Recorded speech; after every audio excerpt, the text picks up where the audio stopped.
Bismillahirrahmanirrahim. Assalamualaikum warahmatullahi wabarakatuh. Waalaikumsalam warahmatullahi wabarakatuh. Innal hamdalillah nahmaduhu wa nasta'inuhu wa nastaghfiruh wa na'udzu billahi min shururi anfusina wa min sayyiati a'malina may yahdihillahu fala mudilla lahu wa may yudlil fala hadiyalah. Alhamdulillah, segala puji bagi Allah yang telah memberikan kita banyak sekali nikmat, di antaranya nikmat iman, nikmat sehat, nikmat kesempatan, sehingga alhamdulillah pada sore kali ini kita bisa berkumpul lagi dalam acara kajian sore Kismis, ya kan? Alhamdulillah, di puasa yang berapa nih? 9, ya, berarti episode berapa? 9 ya, episode 9 kajian Kismis kita. Dan alhamdulillah pada sore kali ini kita kedatangan guru kita Ustadz Mirwan. Gimana kabarnya Ustadz? Alhamdulillah khair. Alhamdulillah baik. Ya, beliau datang jauh-jauh dari Bogor ya. Alhamdulillah beliau menyempatkan waktunya di tengah kesibukan untuk hadir bersama kita memberikan siraman rohani ya. Alhamdulillah sore kali ini beliau akan membawakan dengan tema Maqasidus Shiyam. Bukan. Oh bukan. Ramadan Syahrul Ilm. Oh Syahrul Ilm. Baik. Ya. Tahun lalu. Oh tahun lalu. Tahun lalu ya. Tahun lalu. Baik, tanpa berpanjang kalam, waktu dan tempat kami persilahkan. Nih langsung gini aja ya. Oke. Bismillahirrahmanirrahim. Assalamualaikum warahmatullahi wabarakatuh. Nahmadullah subhanahu wa ta'ala wa nasta'inuhu wa natubu ilaih wa nastaghfiruh wa na'udzu billahi min syururi anfusina wa min sayyiati a'malina may yahdihillahu fala mudilla lahu wa may yudlilhu falan tajida lahu waliyyan mursyida. Asyhadu an la ilaha illallah wahdahu la syarika lahu wa asyhadu anna sayyidana Muhammadan abduhu wa rasuluh. Allahumma salli wa sallim ala nabiyil karim wa ala alihi wa ashabihi wa dzurriyyatihi wa man tabi'ahum bi ihsanin ila yaumiddin wa ba'du. Terima kasih pada Ananda Ali ya. Ini mahasiswa Ustaz nih, mahasiswa kalau menurut Ustaz muta'addib jiddan. Alhamdulillah. At-taqwa berhasil mendidiknya menjadi rajulun muta'addibun. Insyaallah fil mustaqbal sayusbihu adiban. Beda antara muta'addib dengan adib ya. Kalau adib sastrawan, muta'addib beradab, berakhlak ya, berakhlak mulia. Alhamdulillah pada Nada Ali atas pengantarnya pada sore hari ini. Alhamdulillah semua kita sehat. Ya, meski cuaca tadi ada siraman rohani, ada siraman air. Mau dapat siraman mana ini? Kalau siraman rohani, ya. Jadi bumi kita disiram dengan air, ya diberikan Allah Subhanahu Wa Taala kepada kita ini rezeki. Wa anzalna minas sama'i ma'an, fa ahya bihil arda ba'da mautiha. Ya, jadi kita bersyukur atas nikmat Allah. Dan pada sore hari ini saya juga sangat senang bisa sampai di pondok lagi pada sore hari ini mengisi acara Kismi. Kismis. Oh, saya kirain Kismi. Ya, beda lagi. Iya. Jadi beda antara Kismi dengan Kismis ya. Oke. Jadi ini acaranya Kismis ya. Kepanjangannya kajian ilmu sore. Kajian ilmiah sore. Majelis ilmu santri. Masya Allah. Kajian ilmiah sore, majelis ilmu santri. Ada satu lagi ternyata ada opus juga. Itu bukan di sini. Oh bukan. Oh lain lagi kajiannya ya. Alhamdulillah. Ala kulli hal. Anak-anakku sekalian, ya kita selalu bersyukur pada Allah Subhanahu Wa Taala. Hari ini kita bisa melaksanakan ibadah shaum Ramadan dan ini adalah di penghujung sepertiga ya, di penghujung sepertiga dari Ramadan kita. Besok 10 berarti babak pertama selesai. Ya kan? Berarti sepertiga pertama sudah selesai. Ya, maka kita masuk sepertiga yang kedua, yang ke-11 sampai nanti ke-20. Tapi sepertiga terakhir antum sudah tidak di sini lagi. Alhamdulillah katanya. Udah gak sabar dia. Ternyata baju dan sepatu lebaran sudah menunggu katanya. Baik anak-anak sekalian, kalau tahun lalu materinya maqasidus siyam, maqasidus shaum. Nah, kali ini Ustadz ingin mengangkat tema bahwa Ramadan ini syahrul ilmi. Bahkan Ustaz mengatakan syahru nahdlatul ilm. Ya, bulan kebangkitan ilmu pengetahuan. Apa hubungannya Ustaz? Ya kita hubung-hubungkan saja. Ya, kalau nggak ada hubungannya kita hubung-hubungkan. Nah, nanti akan terhubung juga. Ya. Nah, sebagaimana kita semua tahu ya bahwa salah satu keistimewaan dari Ramadan itu adalah bahwa pada bulan Ramadan itu diturunkannya Al-Quran. Ya kan? Diturunkannya Al-Quran. Inna anzalnahu fi lailatul qadr. Inna anzalnahu fi lailatin mubarakah. Ya, bahwa Al-Quran itu diturunkan pada malam Lailatul Qadar, pada malam penuh barakah, dan itu hanya di bulan Ramadan. Ya, dan itu adanya di bulan Ramadan. Jadi Al-Quran itu diturunkan pada bulan Ramadan. Makanya Ramadan itu identik dengan Al-Quran. Jadi kalau sekarang ini kemana-mana kita, alhamdulillah kita lihat ya, kaum muslimin sangat dekat sekali dengan Al-Quran. Ya tadarasun, ya mereka yaqra'una wa yatadarasun. Ya mereka baca, mereka tadarus, ya saling menyimak, saling mendengar, saling mengoreksi, ya tadarasun. Ya yaqra'una Al-Quran, yang sudah mahir, ya mereka membacanya dengan lancar sekali. Ya, yang masih yatata'ta kata Rasul, ya masih bacanya dia usahakan untuk membacanya. Jadi Ramadan itu identik dengan syahrul Quran. Nah, Al-Quran itu sendiri berisi apa? Berisi ilmu. Ya, isi Al-Quran itu semuanya adalah ilmu. Ya, dan yang menariknya, anak-anak sekalian, surah atau ayat yang pertama diturunkan Allah Subhanahu wa taala adalah berkaitan dengan apa? Berkaitan dengan ilmu. Bunyinya apa? Bunyinya Iqra. Apa bunyinya?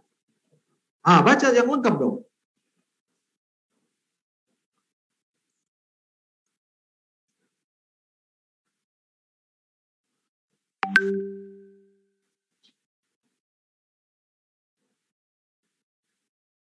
Masya Allah. Syukran jazilan.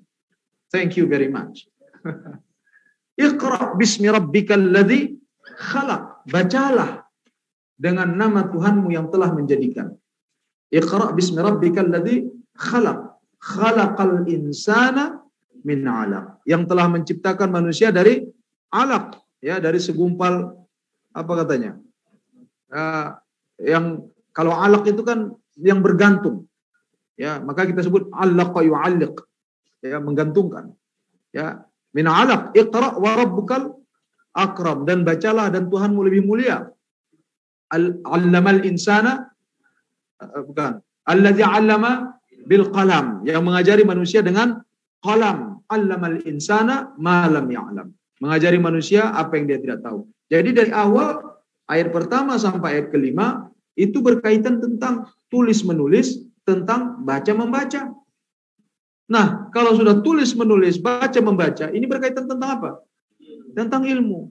Mungkin kita bertanya, bukankah agama ini, yang penting dalam agama ini adalah akidah? Ya? Apa yang penting dalam agama ini? Akidah penting sekali. Ibadah penting. Jihad penting. Kenapa tidak ayat yang berkenaan tentang itu yang diturunkan Allah Subhanahu wa taala? Kenapa tidak ayat-ayat yang berkenaan tentang akidah langsung diturunkan? Kenapa tidak ayat tentang jihad? Kenapa tidak ayat tentang amar ma'ruf nahi munkar misalnya? Kenapa tidak ayat tentang ibadah? Tapi ayat yang diturunkan Allah Subhanahu wa taala yang pertama itu adalah ayat tentang ilmu. Ayat tentang ilmu. Ya, Ini menunjukkan apa? Ahamiyatul ilm. The importance of knowledge. Ya, pentingnya ilmu pengetahuan itu. Karena tidak mungkin orang punya akidah sahihah, punya akidah yang benar, atau punya amal perbuatannya juga benar, apalagi akhlaknya bisa baik, kalau tidak dengan ilmu. Ya, bagaimana Anda bisa, anak-anak bisa sholat, bisa puasa, bisa zakat, bisa tahajudan, kalau nggak ada ilmunya? Mungkin nggak? Tidak mungkin. Maka yang utama itu adalah ilmu. Makanya agama kita ini adalah agama yang dibangun atas dasar ilmu. Makanya seharusnya dengan adanya Ramadan ini, maka ini harusnya membangkitkan semangat kita, membangkitkan gairah kita untuk terus mengejar ilmu, mengajarkan ilmu, menyebarkan ilmu. Apa saja yang berkaitan dengan ilmu. Karena Al-Quran itu bukan hanya sekedar di qiraah saja, tapi dia penuh dengan makna, penuh dengan ilmu pengetahuan. Liyadabbaru ayatihi, supaya kita renungkan ayat-ayatnya. Ya, liyatadzakkaru ulul albab, kata Allah. Ya, bahwa Quran itu diturunkan untuk kita tadabburi, makanya istilahnya tadabbur. Ya, dabbara yudabbiru tadabburan. Ya, dalam Al-Quran itu ada disebut dengan qiraatul Quran, ada tilawatul Quran, ada tartilul Quran, ada tadabburul Quran. Ya, jadi ini ada tahapan-tahapannya. Jadi Al-Quran ini, ya, kalau kita tadi jadikan dia sebagai basis, sebagai dasar, ya, untuk kita memotivasi diri kita, memotivasi kita semua ini agar supaya tadi melakukan seluruh aktivitas yang berkaitan dengan ilmu. Mau belajar, mau mengajar, mau menulis, mau membaca, apa saja. Ya. Dan kita lihat dulu, ya, sebelum datangnya Islam, ya, masyarakat Arab ini terbelakang. Nggak ada yang kenal, nggak ada yang tahu. Orang Arab nggak ada yang pernah mengenal mereka, tidak diperhitungkan. Tapi begitu Islam datang, nah, Islam datang dengan apa? Dengan Al-Qur'annya. Islam datang dengan Al-Qur'annya. Ya, makanya disebut Rasulullah diangkat menjadi rasul pada umur 40 tahun ketika dia mendapatkan wahyu pertama, ya kan? Disitulah awal dari Islam. Maksudnya awal daripada dakwah Rasulullah SAW, awal kewajiban dia untuk menyebarkan agama ini. Dan ayat yang pertama itu berkaitan dengan ilmu. Turun ayat, Iqra bismi rabbikal ladzi khalaq. Terus kemudian selama 20 tahun turun ayat-ayat yang selanjutnya, tapi diawali tadi dengan Iqra. Maka membaca itu penting, anak-anakku sekalian. Kata orang, membaca itu adalah jendela ilmu. Kalau Anda ingin menerawang alam semesta ini, baik yang terlihat maupun tidak terlihat, banyaklah membaca. Ya, Anda ingin tahu apa yang terjadi di dalam tanah, membaca. Kalau Anda ingin tahu apa yang terjadi di luar sana, banyaklah baca. Meskipun kita nggak bisa lihat, atau Anda ingin tahu alam ghaib, banyaklah membaca. Kenapa? Lewat baca tadi kita tahu banyak hal. Jadi anak-anak sekalian, Ramadan itu kita jadikan sebagai momentum, waktu untuk kita tadi meningkatkan keilmuan kita. Ya, meningkatkan gairah keilmuan kita, semangat keilmuan kita. Dan kita tahu bahwa peradaban Islam yang kita sebut sebuah peradaban yang pernah memberikan sumbangan pada peradaban kemanusiaan dalam bentuk yang sangat luar biasa sekali. Barat itu tidak bisa mungkin maju kalau mereka tidak mengenal peradaban Islam. Kalau mereka tidak pernah baca Ibnu Sina, tidak pernah baca Al-Farabi, tidak pernah baca Al-Ghazali, Ibnu Khaldun, belum tentu mereka akan menemukan, ya, jati diri mereka. Ya, belum tentu mereka akan menemukan diri mereka sendiri untuk kemudian mereka bangkit menjadi sebuah peradaban seperti saat sekarang ini. Nah, Islam, ya, melahirkan ulama-ulama, cendekiawan, para saintis, para ulama yang mereka inilah yang menghasilkan ilmu-ilmu yang kemudian tadi diserap oleh orang barat, kemudian dari barat tadi kemudian disebarkan ke kita, disebarkan ke seluruh dunia. Nah, pertanyaannya, apa yang memotivasi para ulama tadi? Apa yang memotivasi para ulama tadi, para ilmuwan tadi? Tidak ada yang lain kecuali Al-Quran tadi. Ya, Al-Quranlah yang memotivasi para ulama kita, para saintis kita, para cendekiawan intelektual kita untuk mereka bergelut dalam bidang ilmu pengetahuan. Ya, jadi kalau ada mengatakan Islam itu berkembang karena mereka bertemu dengan peradaban Yunani, bertemu dengan peradaban Persia, bertemu dengan peradaban, kita katakan betul ya bahwa peradaban itu dia saling berinteraksi. Tapi pertanyaannya, ya bagaimana kemudian para ulama kita berinteraksi dengan peradaban-peradaban yang dari luar itu kalau bukan dengan dorongan daripada Al-Quran tadi? Jadi Al-Quranlah yang memotivasi mereka, yang mendorong mereka untuk terus melakukan kajian, untuk membaca, untuk mengeksplorasi dan apa saja. Ya, jadi Al-Quran ini ya di dalam ayatnya kalau kita lihat ayat-ayat yang berkenaan tentang tentang hukum kan hanya disebutkan berapa? Ada 500-an ayat. Ya, sekitar 500-an ayat. Sementara Al-Quran itu berapa jumlah ayatnya? Al-Quran itu jumlah ayatnya sekitar 6.000 lebih, 6.660 sekian. Iya kan? 6.000. Jadi kalau dikatakan 600 ayat-ayat berkenaan hukum, terus yang 6.000 lagi berkenaan dengan apa? Ada di sana cerita, ya cerita Nabi Adam, cerita Nabi Musa, cerita semuanya. Ya. Kemudian cerita ini dikaitkan dengan fenomena alam juga. Ayat-ayat berkenaan dengan alam itu jauh lebih besar. Ya, tentang penciptaan langit, penciptaan bumi, bagaimana ciptaan manusia, hampir semuanya diceritakan. Ya, bahkan nama-nama surahnya juga nama-nama hewan. Ada Baqarah, ada An-Namal, ada An-Nahl, ada Al-Ankabut. Nama-nama hewan, nama-nama makhluk, nama-nama bagian daripada alam semesta ini. Ya. Nah, ini tentu saja ya menunjukkan tentang ya bagaimana mungkin Allah Subhanahu wa taala mendorong kita untuk memperhatikan ya fenomena-fenomena alam yang ada di sekitar kita ini. Tapi tadi itu sayangnya ya umat ini belakangan ya kita jujur kita katakan kita sedikit agak terbelakang. Ya. Kita hanya menjadi konsumer dalam bidang sains misalnya. Ya, kita belum menjadi produsernya. Nah, pertanyaannya kenapa ini? Ya, apa yang terjadi?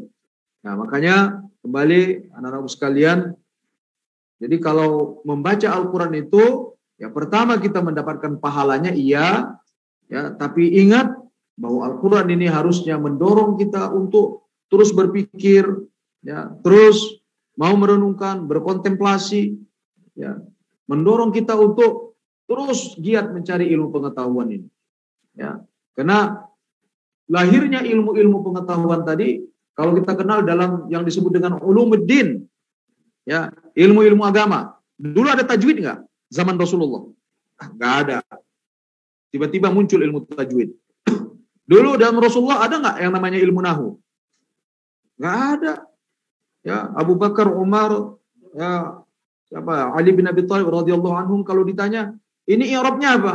Mungkin mereka juga nggak tahu. Apakah fa'il, maf'ul, ya, apakah ini maf'ul mutlak? Ya, nggak tahu mereka. Dan nggak pernah kita dengar, ya, ada hal tersebut, ya, yang terucap dari para sahabat. Ya, nah, ini ilmu-ilmu ini muncul belakangan. Ilmu tajwid, ilmu nahu, ilmu sharaf, ilmu tafsir, ilmu asbabun nuzul, ini yang berkaitan dengan Quran saja.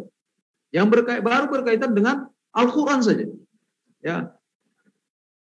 Ilmu-ilmu ini ya muncul disebabkan apa? Motivasi tadi dari Al-Quran. Ya, ilmu nahu. Kenapa ilmu nahu? Mereka ingin tahu ya struktur grammarnya Al-Quran. Ya, maka muncullah Abu Aswad Ad-Du'ali. Ya, memunculkan ilmu yang disebut dengan tadi ilmu nahwu tadi. Ilmu sharaf begitu juga, apalagi kamus-kamus ya, kalau kata Prof. Nakib Alatas itu kamus-kamus itu dibuat oleh para ulama kita tujuannya apa? ya, supaya makna daripada setiap kalimat, ya, makna daripada setiap lafaz, bukan hanya kalimat, ya, setiap lafaz yang dalam Al-Quran itu terukur, ya. Jadi tidak semua orang bisa membuat makna semaunya saja, tidak bisa.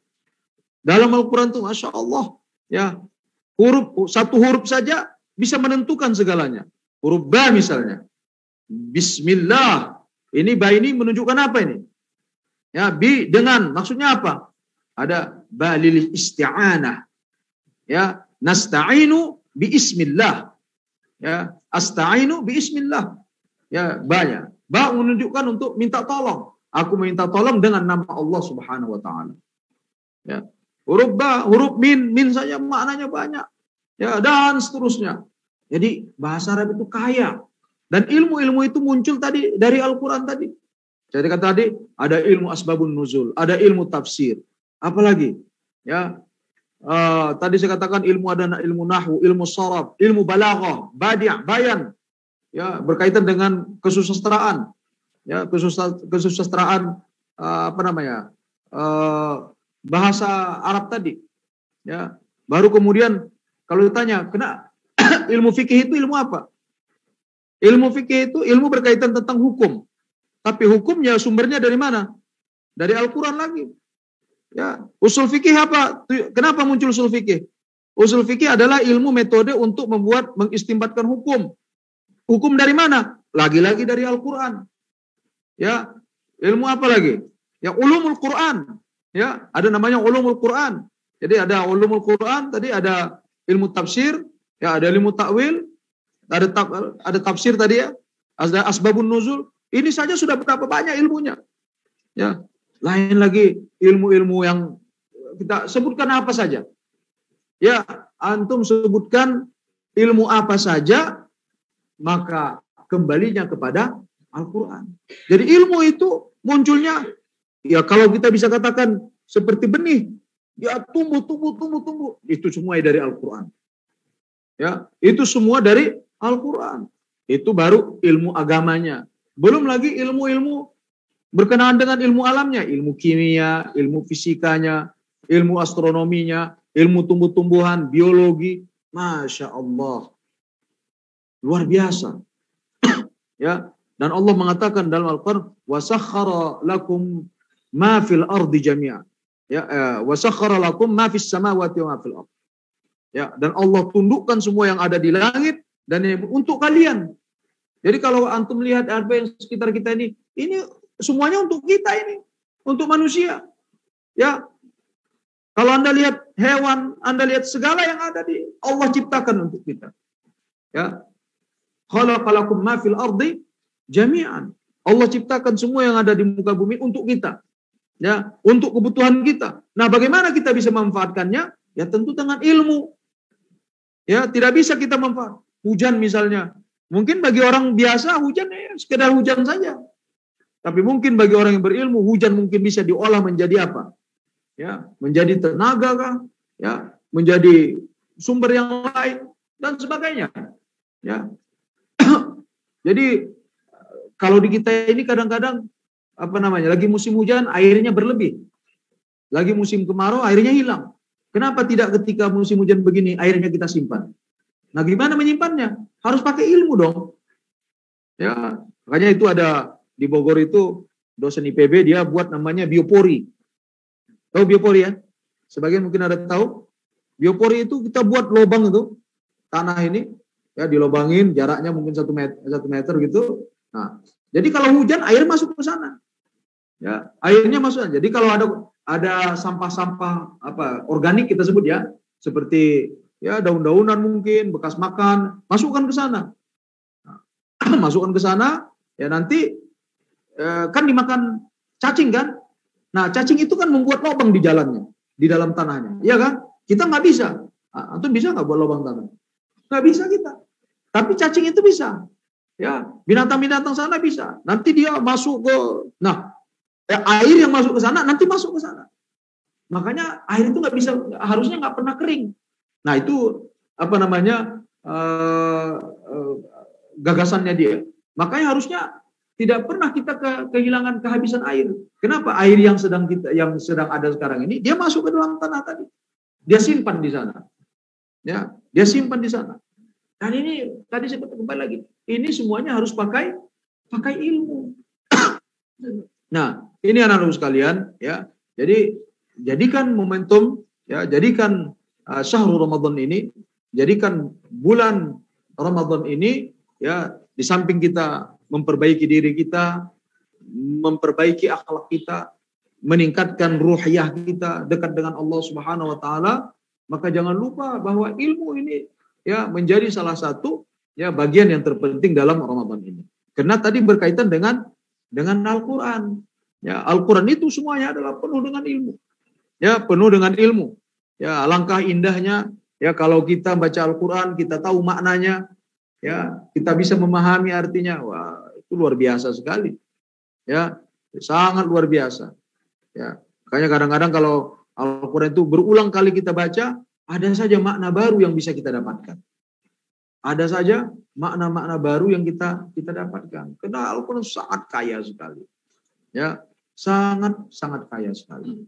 Ya, makanya kita beruntung, ya, sebagai umat Islam, ya, kita beruntung sebagai orang yang diberikan Allah keimanan kepada kita, dan kita punya Al-Quran.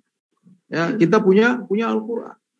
Nah, jadi kalau dengan Al-Quran ini harusnya kita bisa maju. Harusnya kita bisa melebihi umat-umat yang lain. Melebihi bangsa-bangsa yang lain. Dan pernah dibuktikan oleh umat Islam. Ya, umat Islam pernah mendominasi dunia ini. Umat Islam tadi pernah memberikan kontribusi kepada peradaban umat manusia. Jadi kuncinya ilmu. Ada seorang penulis ketika dia menafsirkan, ya, saya lupa namanya, Muhammad Faruk atau siapa. Judul bukunya Istikhlafun Nasi fil Ard. Ya, Istikhlafun Nasi fil Ard. Ketika menafsirkan ayat wa idz qala rabbuka lil malaikati inni ja'ilun fil ardi khalifah qalu ataj'alu fiha may yufsidu fiha wa yasfiku ad-dima' wa nahnu nusabbihu bihamdika wa nuqaddisu lak qala inni a'lamu ma la ta'lamun. Nah, ketika Allah berfirman menyampaikan, ya, kepada malaikat, ya, aku menjadikan seorang khalifah di muka bumi ini. Jadi kita ini mau tidak mau kita adalah khalifah. Itu bukan pilihan, karena Allah yang menginginkan kita jadi khalifah. Khalifah itu bisa dimaknai sebagai pemimpin, ya, bisa dimaknai sebagai pemimpin juga. Artinya ada yang mengatakan khalifah itu artinya bahwa kita ini ada generasi yang menggantikan kita dari satu generasi ke generasi yang lain. Khalafa yakhlufu. Ya, khalafa itu kan artinya bisa menggantikan, ya, bisa khalfun kan artinya di belakang. Ya, khalfun artinya di belakang. Ya, jadi bisa juga artinya tadi khalifah ini artinya wakil, mewakili. Ya, khalifah. Bisa juga tadi sebutkan pemimpin. Jadi Allah menghendaki kita menjadi pemimpin. Ya, Anda mau tidak mau, Anda adalah pemimpin, Anda adalah khalifah. Karena itu kehendak Allah. Karena Allah mengatakan, aku menjadikan khalifah di permukaan bumi ini. Ya, nah, makanya kemudian ketika Allah menyampaikan itu, malaikat kan bertanya, loh, kami saja ini nusabbihu bihamdik wa nuqaddisu lak. Kami yang tiap hari, tiap saat bertasbih, berzikir, mensucikanmu, kok bukan kami? Ya, kenapa bukan kami yang harusnya menjadi khalifah? Ya, kenapa yang yang khalifah ini adalah mayyufsidu fiha wa yasfikud dima? Ya, orang yang akan menumpahkan darah, orang yang akan membuat kerusakan. Harusnya kami dong, karena kami selalu bertasbih. Nah, di sini tadi saya kata penulis itu mengatakan, nah, ini menunjukkan bahwa tasbih dan zikir saja tidak cukup untuk modal kita menjadi khalifah. Ya, bahwa untuk jadi khalifah itu tidak cukup hanya modalnya itu hanya tasbih dan zikir saja. Tidak bisa. Ada kualitas lain yang dibutuhkan untuk menjadi khalifah. Makanya Allah mengatakan, qala inni a'lamu ma la ta'lamun. Aku lebih tahu daripada apa yang kalian tidak tahu. Dan apa kualitas Adam ketika itu? Ya, apa kualitas yang membuat dia kemudian menjadi khalifah? Apa? Kalau tadi dari segi spiritualitas kita kalah dengan dengan malaikat. Ya, dari segi rohaninya tadi. Ya, dia berzikir, bertasbih, tidak pernah maksiat kepada Allah. La ya'sunallaha ma amarahum wa yaf'aluna ma yu'marun. Ya, malaikat dia terus bertasbih, terus berzikir, terus mengingat Allah. Tapi tidak diberikan tugas kekhalifahan kepada mereka. Makanya disebutkan sana, mereka sedikit dalam tanda kutip sedikit kaget, takjub. Kok tiba-tiba yang jadi khalifah Adam? Ya, dari segi penciptaan dari tanah, kita dari cahaya, dari segi kualitas ibadahnya belum teruji, kami sudah jelas. Kami bertasbih, kami mensucikanmu, kami berzikir, kami beribadah. Kami dekat dengan Allah. Ya, tapi tidak diberikan amanah untuk menjadi khalifah. Nah, maka kata Allah, qala inni a'lamu ma la ta'lamun. Nah, baru kemudian Allah buktikan hal tersebut. Nah, apa yang diberikan Allah kepada Adam? Ilmu. Nah, ilmu yang diberikan Allah kepada Adam. Wa 'allama Adam al-asma'a kullaha thumma 'aradahum wa idh qulna lil malaikati isjudu li Adam fasajadu illa iblis wa idh qulna lil malaikati ambiuni bi asma'i haula. Ya begitu ya.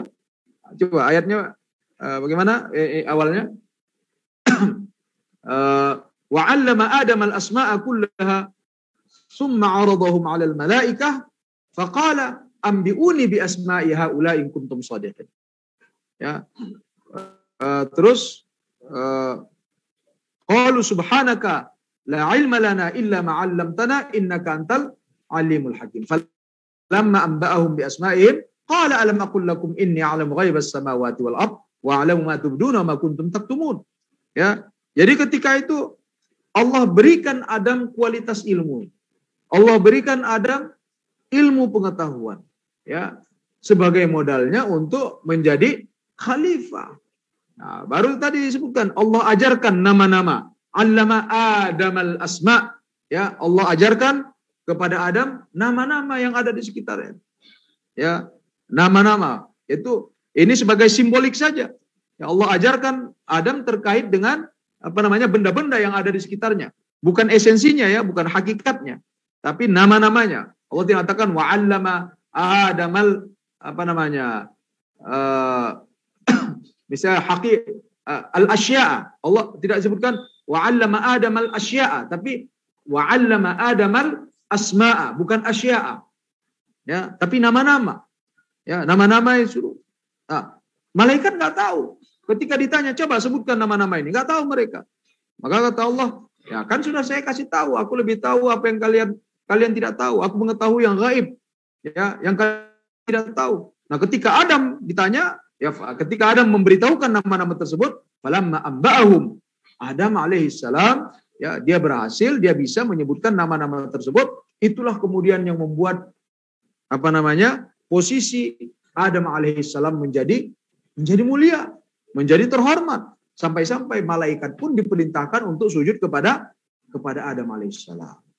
Nah, ini anak-anak sekalian, ya para santri yang dimuliakan Allah Subhanahu wa taala, kalau kita ingin menjadi pemimpin, menjadi khalifah, ya, maka kualifikasi pertama yang harus kita miliki, ya, itu adalah keilmuan tadi, ya, dengan ilmu tadi, ya, tentu saja ilmu ini harusnya mengantarkan kita dekat dengan Allah Subhanahu wa taala. Ya, karena disebutkan di dalam ayat yang lain, coba nanti kita perhatikan, innama yakhsyallaha min ibadihil ulama. Ya, yang takut pada Allah itu hanya para ulama. Nggak mungkin orang bisa, berarti takut dalam arti apa ini? Takwa berarti. Ya, kalau kita urut ya bahasanya begini. Kata Allah, yang takut kepada Allah itu hanya para ulama. Artinya hanya orang-orang yang berilmu lah yang bisa takut pada Allah. Nah, takut pada Allah itu maknanya apa? Maknanya takwa kan? Ya kan, takut bukan berarti kita lari dari Allah Subhanahu wa taala. Ya, takut di sini artinya adalah takwa. membuat kita lebih dekat kepada Allah. Ya, maka kalau kita bisa maknakan dengan makna yang lain, yang bisa takwa kepada Allah itu hanya orang-orang yang berilmu. Nah, sekarang puasa itu tujuannya apa? Tujuan puasa? Menjadi orang bertakwa. Nah, sekarang pertanyaannya, bisa nggak kita menjadi orang bertakwa kalau tidak berilmu? Tidak bisa. Dalam Al-Quran Allah menyebutkan, Allah mengaitkan antara ketakwaan itu dengan al-falah. Paling tidak di 4 ayat Allah mengatakan, wattaqullaha la'allakum tuflihun.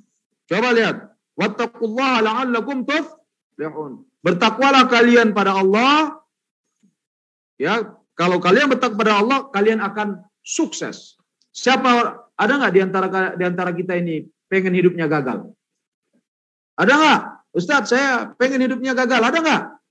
Nggak ada. Semua kita pengen sukses. Nah, salah satu coba nanti anak-anak sekalian cek dalam Al-Quran. Ya, ada paling tidak di 11 ayat Allah mengatakan la'allakum tuflihun. Ya, mudah-mudahan kalian menjadi orang yang sukses, menjadi orang yang berhasil.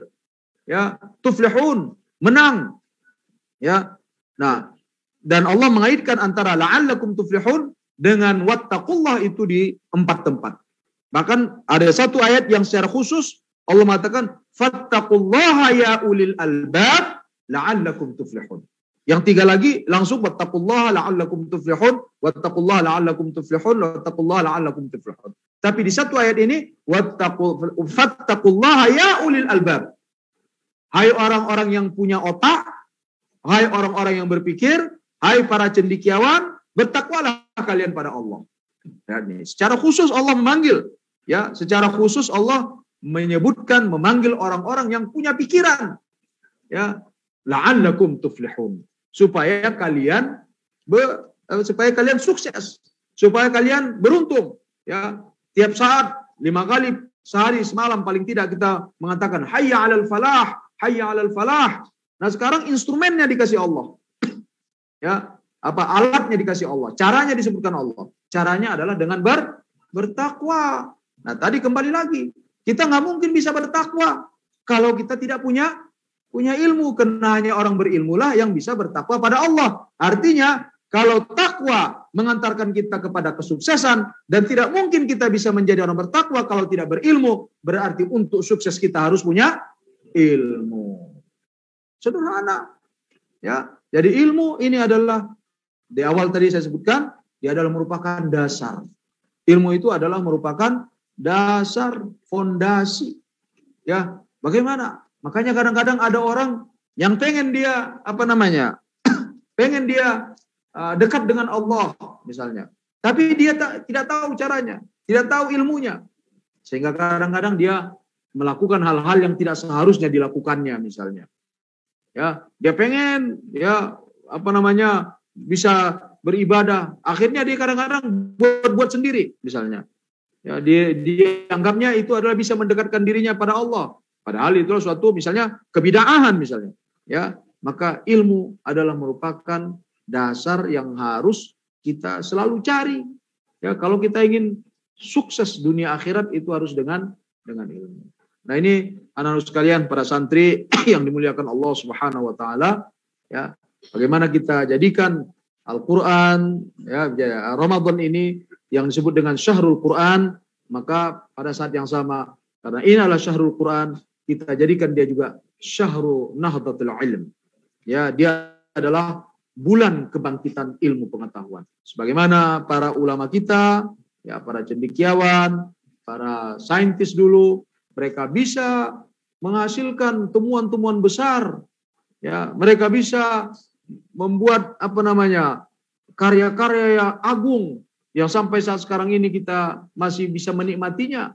Nah, kenapa kita tidak bisa? Anak-anak muda yang punya potensi, ya, ini masih daya ingatnya masih kuat, fisiknya masih hebat, harusnya bisa. Ya, harusnya bisa. Jadi jangan pernah mengatakan saya nggak bisa, Ustaz. Siapa bilang nggak bisa? Ya, Anda masih muda. Ya, ini hanya perlu kemauan saja. Ya, perlu strong will.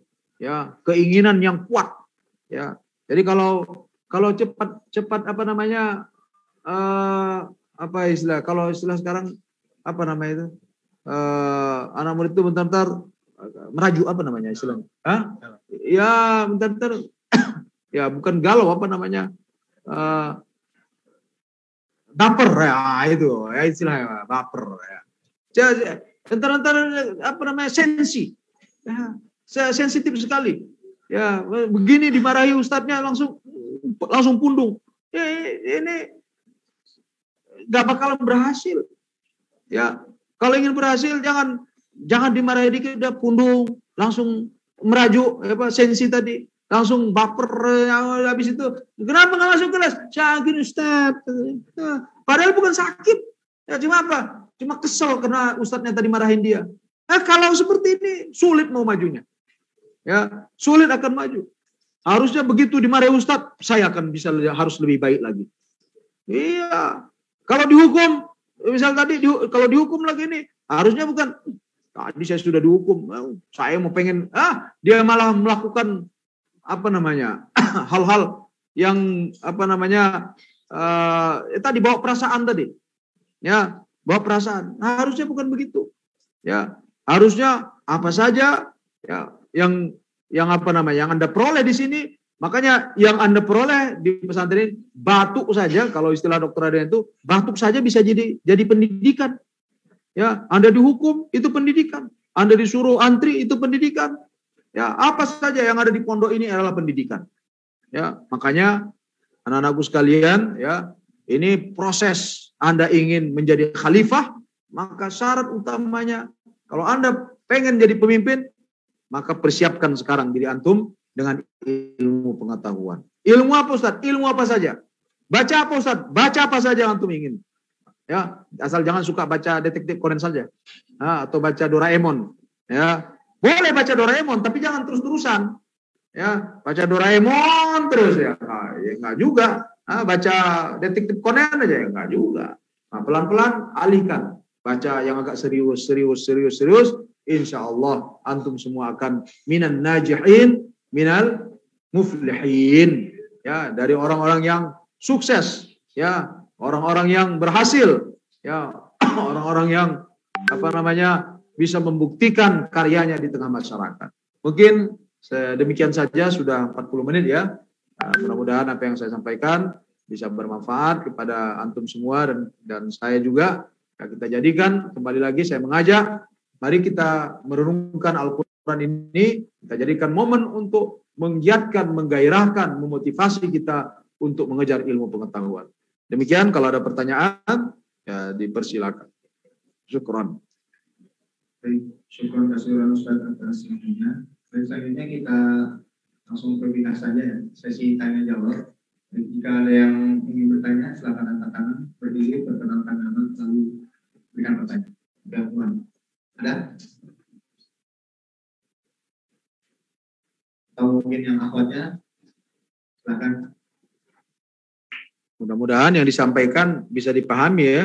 Maka ada yang ditanyakan. Dan silakan, ada? Ada 2 itu. Baik, silakan Ari terlebih dahulu.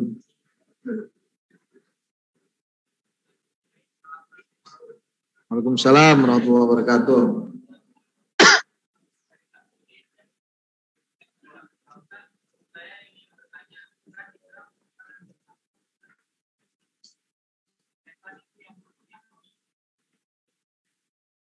Ya, baik. Pertanyaan yang cukup baik ya. Sukses itu indikatornya apa? Nah, coba nanti lihat lagi pada tafsirnya. Ma ma'nal falah? Ya, falah itu apa artinya? Ya, falah itu artinya bisa artinya bahagia, ya bisa artinya orang yang tenang, bisa artinya dan falah disebutkan itu dunia akhirat. Ya, bisa orang yang sukses dunia dan akhirat. Maka nanti dalam Al-Qur'an kan ada istilah tadi al-falah, ada sebutnya al-faizun, al-muflihun. Ya, ini ada dua istilah yang punya makna yang berbeda.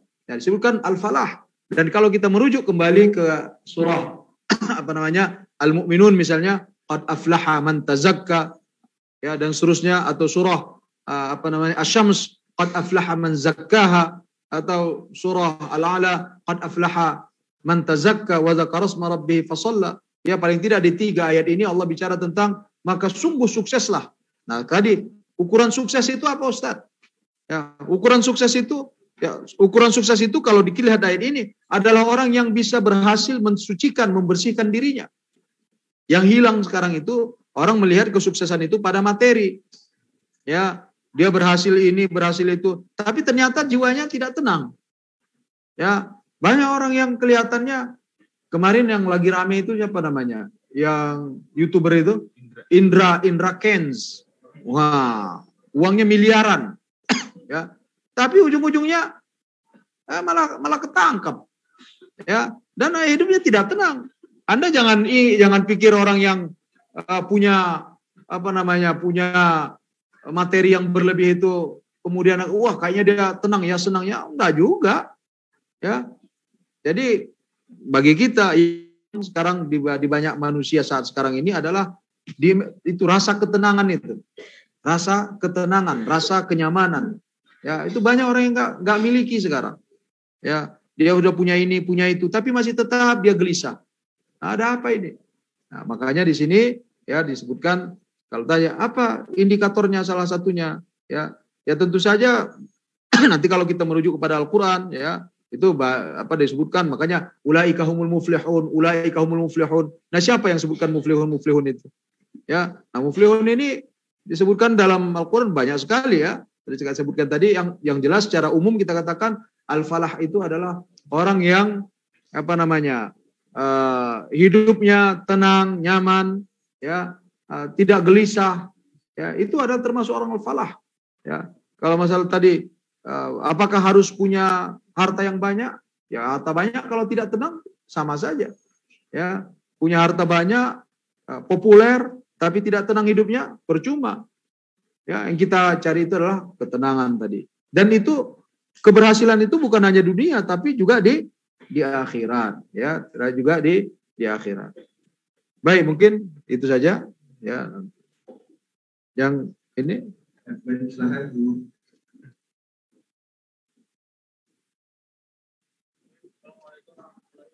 Assalamualaikum.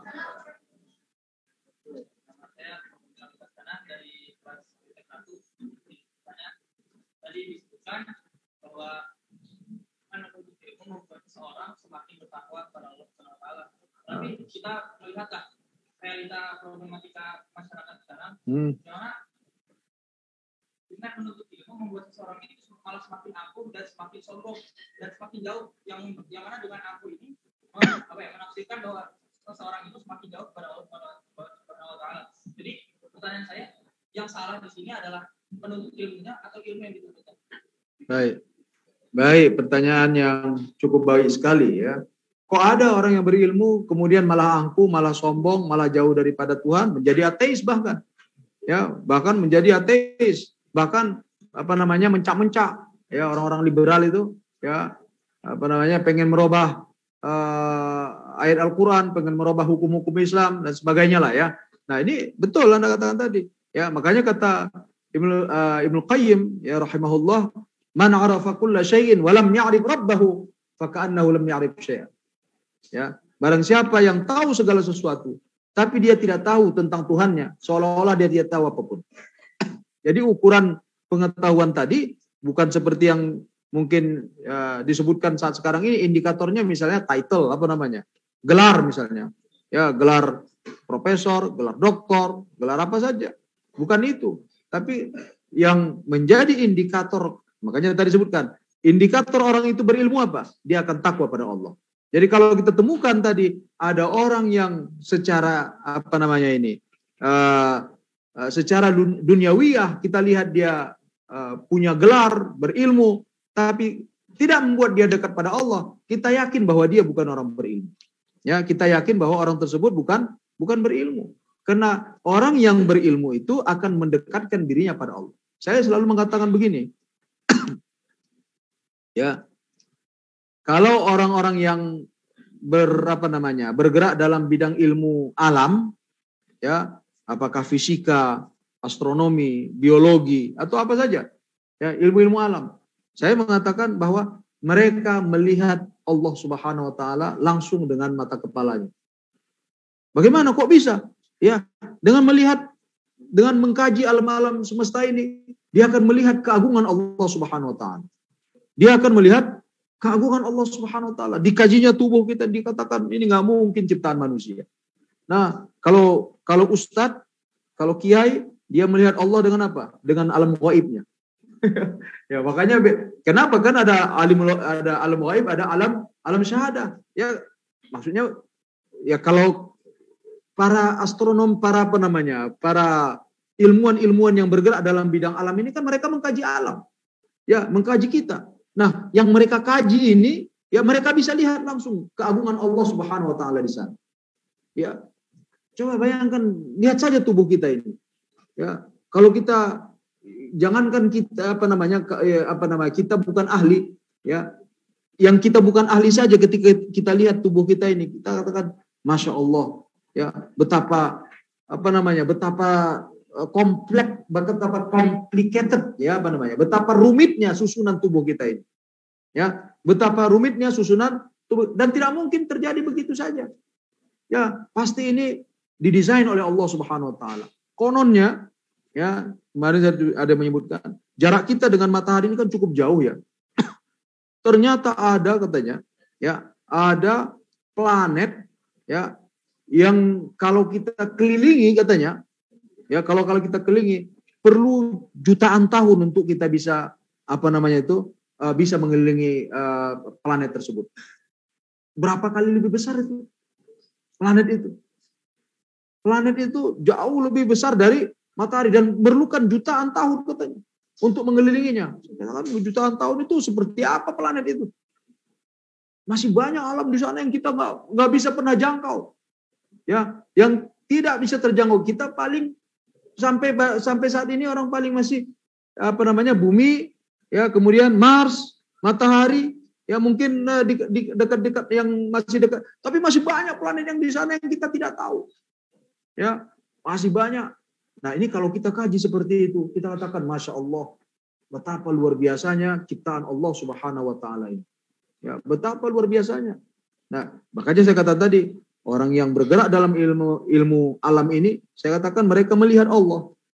Ya, tapi melihatnya dalam apa? Dalam bentuk, ya tadi, dalam bentuk, ya, fisiknya, dalam arti manifestasi Allah Subhanahu wa taala. Apa manifestasi itu? Ya, keagungan Allah Subhanahu wa taala. Ya, kita lihat. Ya. Jadi bukan, makanya kalau katakan bisakah wujud Allah itu terlihat? Ya, terlihat dalam bentuk ciptaannya tadi. Jadi kalau ada orang yang tadi punya ilmu kemudian dia angkuh, dia sombong, sesungguhnya dia tidak berilmu. Sesungguhnya dia tidak berilmu. Dia tidak tahu apapun. Karena kalau dia betul-betul, ya, tahu, pasti ini akan mendekatkan dirinya pada Allah Subhanahu wa taala. Baik itu ilmu yang berhubungan dengan duniawiyah ataupun ilmu yang berkaitan dengan ilmu-ilmu agama. Ya. Ya, kata Imam Ghazali kan begitu kan dalam bukunya, orang yang ahli fikih, ahli ini, tapi dia tidak bisa mendekatkan dirinya pada Allah.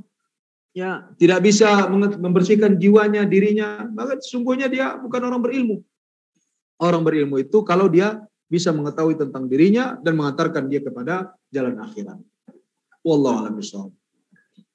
Baik, ya, waktu yang sudah mendekati, kita cukupkan sesi pertanyaan. Mungkin saya tidak akan menyampaikan kesimpulannya. Semua apa yang disampaikan oleh Ustaz Nirwan penting semua. Ya, kita catat, kita amalkan. Tadi terkait syahrul Ramadan itu syahrul ilmu. Ya. Mungkin saya akan menyampaikan sedikit teringat lagu Opik kan, Ramadan tiba-tiba Ramadan itu yang diplesetin sama Miftah kan. Kan lagunya marhaban ya Ramadan gitu kan. Ya. Terus diplesetin tuh ya kan nama Miftah, sama sebelumnya sebenarnya udah ada tuh sebelum zaman Opik.